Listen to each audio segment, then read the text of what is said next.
Alright, so if everything goes to plan here in a little bit, I'll be starting up the motor for the first time. I've already primed the oil pump using a drill and a bolt that I modified to fit into the oil pump gear. So that's all done and that's bolted in. The distributor got installed and timed. I don't have any fuel. Obviously you can see that the spark plugs are not installed, so all I'm going to do right now is turn it over with the starter. I have this maze of electrical stuff going on. My guess is that's probably not going to be successful staying there, but we'll see. You can see I have the tachometer hooked up. I figured that was the easiest way to do this. Sorry, I make you seasick here. So I had the instrument cluster that I rebuilt forever ago. Got the key, that's convenient, so I'm going to be able to monitor the motor here, revolution-wise. I've got the cooling circuit filled. I don't have the cap on the radiator because I don't want to build any pressure. This little oil or fluid return pipe, if you can see that back there, that's leaking on me. Got it down to just barely, but we'll see what I'm going to do about that. Got the old Smith's valve or the PCV valve in, old school stuff. Like I said, no fuel has been put in this thing at all, so I got cooling water. I got the cooling circuit short-circuited here, comes out of the manifold, goes right back in and out of the head and right back into that return tube and back into the water pump. And I have my oil pressure gauge, my Harbor Freight oil pressure gauge that I have hooked up. I'm fully expecting that to leak. So nothing's connected coil-wise, the plugs are out. So hopefully, I think, with all the wiring here, I should be able to at least turn the car over with the starter. So I'm going to connect the battery and do that. All I'm really going to do is turn the motor over, if I have it wired up correctly, that is, and which I think you do. And we'll just see if we can build some oil pressure. And we'll do a quick leak check.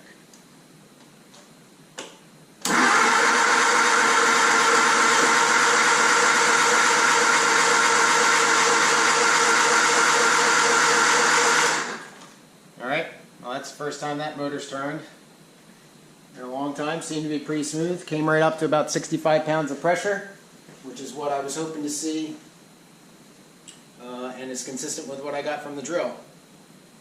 So yeah, I guess that's a good thing. Now I've got to get some gas in it, and it's kind of scary, and I think we're good to go. Now we'll see if I actually got that camshaft in there right. Alright, hold on. Alright, so I got the fuel pump primed. Got the ignition hooked up. Got the spark plugs hooked up. Hope in the right order. 1342 is the firing order. Got coolant, or just plain water for now. Got all the plugs connected. I got the fuel pump going into a gas can. Just kind of sitting there. I think she's ready to go. See what happens.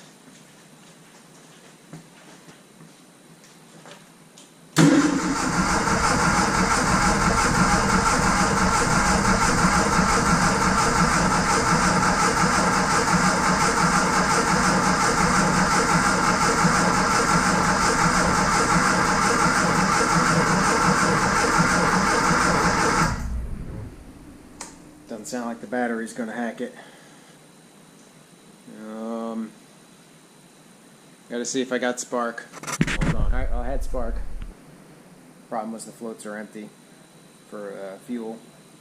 So, spinning around a little bit.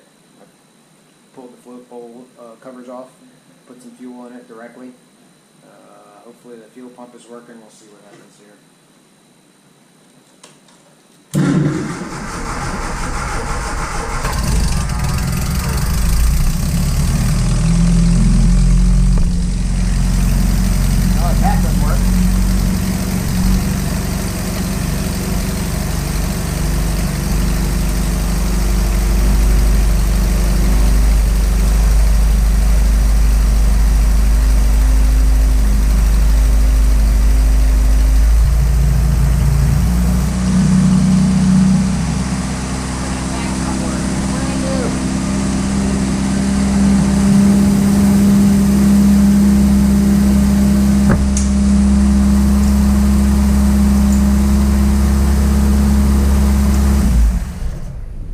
connected, dork.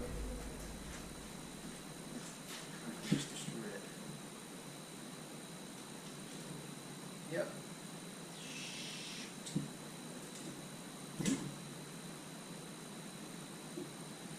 Yep. So much for working tachometer. You dork. I don't think I had another one of those either.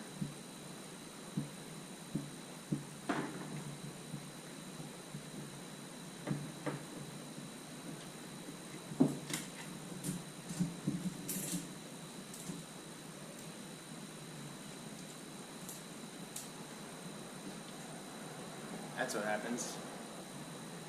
You don't pay attention.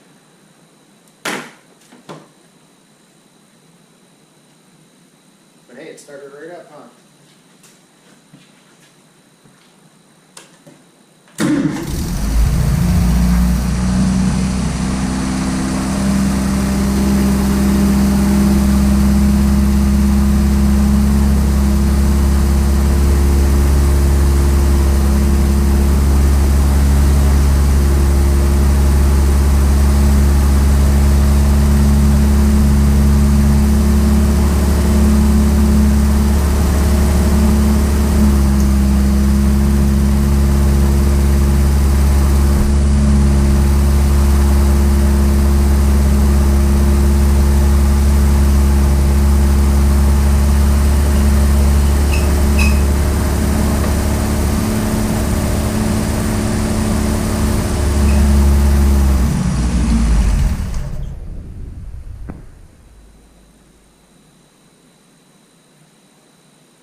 That didn't sound good.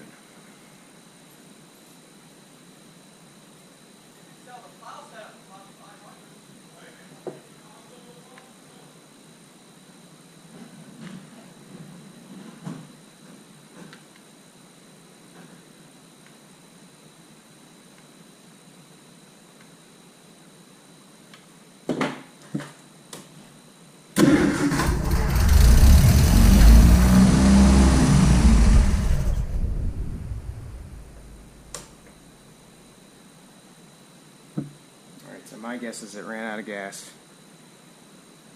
I don't know what that squeal was. Hopefully that's not terminal. But I'm going to end it here for the day. At least I know it sort of runs. Got some leaks. But yeah, there it goes.